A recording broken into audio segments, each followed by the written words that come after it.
What's up guys, I'm the UFC consultant and today we have our UFC 307 betting recap. We went 10 for 12 on our full card predictions and let me tell you, it should have been 11 out of 12 because there was a blatant robbery, but we'll get into that later in the video.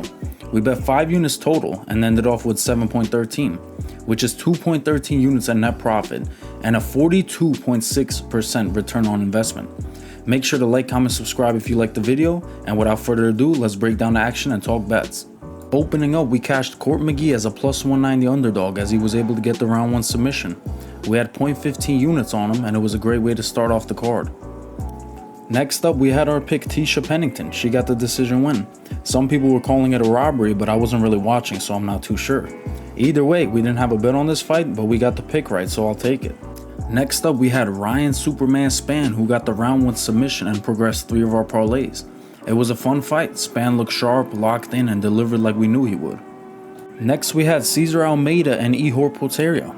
Almeida won, which was our pick, progressing our plus 322 parlay and also cashed our 0.6 unit parlay with Ryan Spann. But this fight pissed me off, man. He poked Potieria in the eye, no joke, 5 times, punched him in the nuts. Then when Potieria finally gets Almeida against the fence, the ref separates them in 2 seconds. Twice. Now I was happy because we did bet on Almeida, but man, I felt bad for Potieria. And even after all that, I'm not too impressed with Almeida because instead of getting on the gas in round 3 and finishing off a gassed out Potieria, he just chose to stroll to a decision win. Next we had Hubbard taking on Alexander Hernandez. Our pick Hernandez came through. He cashed as a slight favorite against Hubbard just like we predicted. He looked great out there, but the last 2 minutes were sketchy. He was starting to gas out, but still, he held on, got the decision win, and also progressed our 0.4 unit parlay we had him in with Lucindo. Next up, we had Iasmin Lucindo as our pick, who cashed that parlay we had her in with Alexander Hernandez. She was able to get the decision win, and I'll be honest, I didn't watch this fight, so there's not much to say, but a win's a win. Next up, we had Joaquin Buckley, who was featured in our safety parlay. Buckley absolutely dusted Stephen Thompson in the 3rd round of our featured prelim. Round 1 was rough for Buckley, who was getting tagged as he was coming in, but he hung in there, swinging bombs, and he found Thompson's chin, knocked him out cold. We also had the knockout prop at plus 330, so this one cashed beautifully, and a huge win to progress our safety parlay. Next we had Kayla Harrison, who opened up our main card. She dominated as expected. She was a minus 1,000 favorite and she controlled Veira for 3 rounds. I would have liked her to get a finish, but hey, she got the job done. Next up, we had Dolidze as our plus 145 underdog. And just like I told you guys, Kevin Holland could not hang with him on the ground. Dolidze got the TKO when Holland got injured, and we had the inside the distance prop at plus 550. So we cashed that alongside our straight bet on him. Another solid underdog win, and this made us 9 for 9 on our first 9 fights for UFC 307.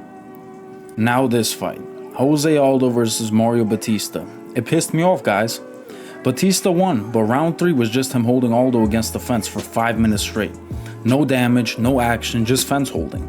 The same ref from the Almeida fight, who split them up in seconds, wasn't there, so Bautista got to stall for the entire round.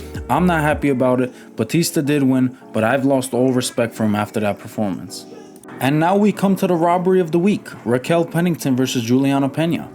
Last week it was Brito, this week it was Pennington. This one was infuriating, guys.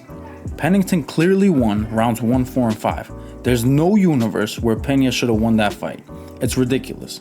Look at these media scorecards. I don't even care about women's MMA that much, but a robbery like this and a high-stakes championship fight, it just ruins the credibility. If they had just scored this fight fairly, we would have made 3.22 units in net profit with a 64.4% return on investment. Unreal. And for our main event between Alex Pereira versus Khalil Roundtree, man, Pereira came out different. No glove touch, straight to the business with a front kick up the middle. Roundtree had a good first 2 rounds and won them on the scorecards. It was a good fight. But you could see the leg kicks, the body shots, and that Salt Lake City elevation we're wearing on Roundtree. Pereira got the knockout in round 4, cashing out our safety parlay we had him in with Buckley. And also another parlay, who we also had Spann and Almeida in. It was a great win, but props to Roundtree, man. He was definitely one of Pereira's toughest tests in this division. And that concludes our betting recap, man. We went 10 for 12 on our predictions. We had some big wins, a few frustrating moments, and a robbery that still stings. If you cashed in on any of these picks, drop a comment below. And if you didn't, let me know what you got wrong. Make sure to like, subscribe, and hit that bell for more betting breakdowns and predictions from the Ultimate Fighting Consultant. See you in the next one.